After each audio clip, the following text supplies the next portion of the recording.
안녕하세요. 김태훈의 현명한 투자자 방송 시작하겠습니다. 본 영상에서 다루는 내용은 투자 권유가 아니며 각 개인의 투자 판단에 대한 책임을 지지 않습니다. 별도 SNS 채널 가입을 유도하거나 투자 권유 및 유료 리딩 서비스를 홍보하는 불법 사칭 계정에 유의하시기 바랍니다.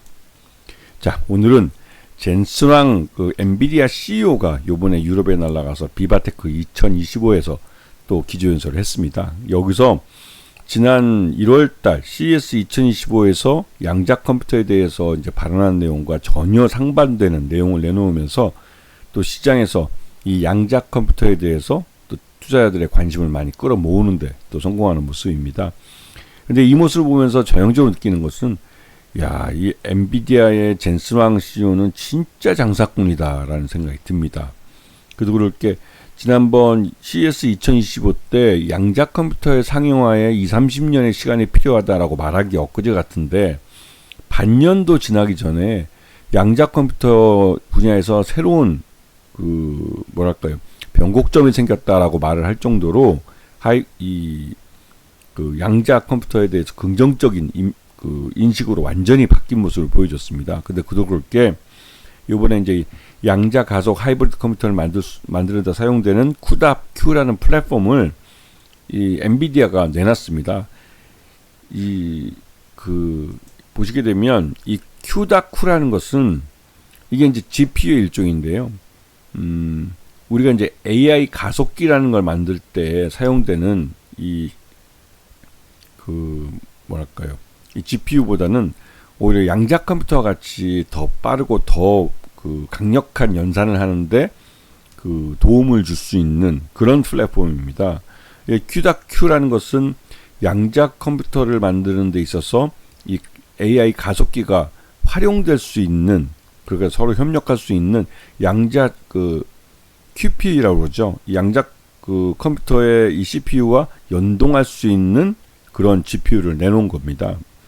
이게 나름대로 이제 하이브리드 컴퓨터가 개발될 수 있는 기반이 만들어진 건데요. 이렇게 되면 말 그대로 양자 컴퓨터가 기술이 발전하면 발전할수록 CUDA-Q라는 이 양자 AI 가속기가 더 많이 팔리기 때문에 이 양자 컴퓨터 분야를 이 엔비디아 쪽에서는 이 성장하는 걸 싫어할 필요가 없는 것이죠. 왜냐면 이제 양자 컴퓨터가 AI 가속기를 대체할 거다라는 게 아니라 함께 큰다라고 말할 수 있기 때문에 그런 것이죠. 그래서 요번에 이 젠슨 왕 CEO가 이 기조연설을 하면서 CUDA-Q라는 자신들의 이제 양자 컴퓨터를 위한 이 플랫폼을 내놓았고, 이 플랫폼 CUDA-Q 때문에라도 이 AI가 더 발전을 하고 양자 컴퓨터도 함께 발전을 할 것이다라고 말을 한 겁니다. 그래서 여기 큰 변곡점이 와 있다라고 말하는 게, 자신들의 상품이 이제 CUDA-Q라는 이 GPU가 양자 컴퓨터 안에 들어가서 양자 컴퓨터와 함께 어떤 연산을 하거나 이런 데 사용이 되면서 말 그대로 양자 컴퓨터가 많이 만들어질수록 자기네 CUDA-Q도 더 많이 판매가 되는 그런 이 선순환 구조를 만들어낸 것이죠. 지난 연초만 해도 이 양자 컴퓨터 관련된 여기서 아이온큐라고 이거를 이제 한국 분이 창업을 하신 거예요. 동업자 중에 한 명이죠. 근데 이분이 이제 이 양자 컴퓨터는 AI를 가속기를 대체해서 이제 완전히 이제 양자 컴퓨터와 엔비디아의 AI 가속기가 서로 상반되는 것이냐 말을 했죠. 그만큼 이제 이 연초에 CES 2025에서 젠슨 왕 CEO가 말한 것에 대해서 이 양자 컴퓨터 업계에서는 반발이 굉장히 셌습니다. 그리고 양자 컴퓨터에 투자를 하는 빌 게이츠도 이게 엔비디아 젠슨 왕 CEO가 말한 것처럼 이게 20년, 30년 후의 일이 아니라 단 5년 안에 양자 컴퓨터는 현실화되고 또 이게 일반화될 수 있는 그런 실용화 기술이라는 것을 강조를 했죠. 이제 빌 게이츠가 말했다는 말입니다. 그래서 이 양자 컴퓨터와 일반 컴퓨터는 기본적으로 이 최소 단위가 다릅니다. 양자 컴퓨터는 큐비트라는 걸 사용하고 일반 컴퓨터는 비트라고 해서 0과 1 단 두 개밖에 없지만, 이 큐비트는 0과 1과 함께 0과 1이 동시에 존재하는 부분도 있죠. 그래서 이게 실제로 연산 처리나 이런 분야에서 엄청난 차이를 가져옵니다. 그리고 이 양자 컴퓨터는 다양한 분야에서 이 활용될 수 있는데, 기존 AI, 0과 2를 기반으로 한 일반 컴퓨터, 그 AI 가속기는 그냥 일반 컴퓨터 기반에서 만들어지는 겁니다. 양자 컴퓨터는 그 일반 컴퓨터를 한 단계 더 진화시키는 형태죠. 그렇기 때문에 그 AI 가속기는 일반 컴퓨터를 극단적으로 해서 슈퍼컴퓨터화 했다면, 양자 컴퓨터는 그 자체가 슈퍼컴퓨터인 겁니다. 그렇기 때문에 기본적으로 두 양자 컴퓨터와 일반 컴퓨터하고는 굉장히 큰 수준 차이가 나는 것이죠. 그래서 이 양자 컴퓨터가 도입될 경우에는 이 다양한 분야에서 이 양자 컴퓨터가 아주 큰 혁신과 변화를 가져올 겁니다.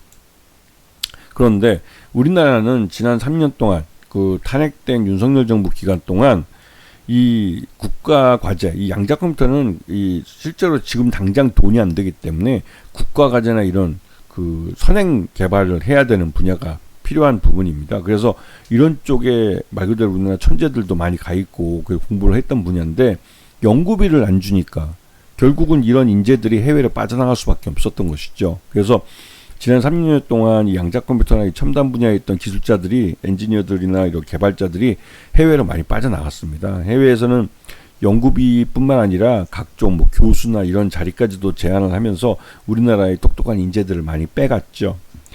하지만 이제 그 분야에서도, 이 양자 컴퓨터 분야에서도 양자 암호 보안, 이쪽은 그래도 우리나라 그 통신사들이 이 양자 암호 보안은 통신사 수준에서의 투자해도 충분히 기술을 확보할 수 있다고 해서 먼저 선행 투자를 했습니다. 그리고 이러한 분야는 우리가 제일 먼저 5G를 이 전 세계에서 상용화를 가장 먼저 하면서 이쪽 분야에서 이 보안의 문제에 대해서 그 심각성을 인식을 하기 시작했죠. 그래서 얼마 전에 뭐 SK텔레콤도 뚫려가지고 이 해킹을 당해서 큰 피해를 봤는데요.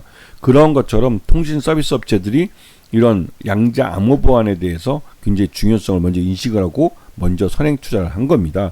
그래서 다른 이 양자 컴퓨터 분야에서 우리가 양자 암호 보안 쪽은 그래서 전 세계적으로 경쟁력 있는 기술을 확보했다고 평가되는 분야입니다.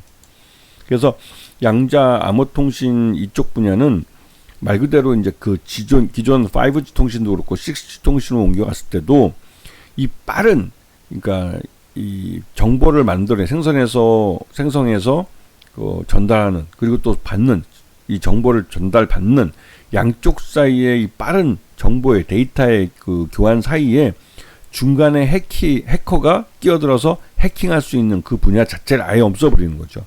왜냐하면 그 짧은 시간 내에 이 암호를 풀어내서 어떠한 암호 데이터를 탈취하거나 이런 게 불가능합니다. 이거는 암호 컴퓨터를, 그러니까 양자 컴퓨터를 써서 계산하는 것도 힘들 정도로 이 양자 암호 보안 기술이 굉장히 발전한 것이죠. 그래서 드림 시큐리티 같은 경우 암호 기술 연구 센터를 만들어서 양자 암호를 개발해냈고요. 그 다음에 엑스게이트 같은 경우는 이런 양자 암호가 서로 네트워킹돼서 움직일 수 있도록 VPN 기술을 개발했습니다.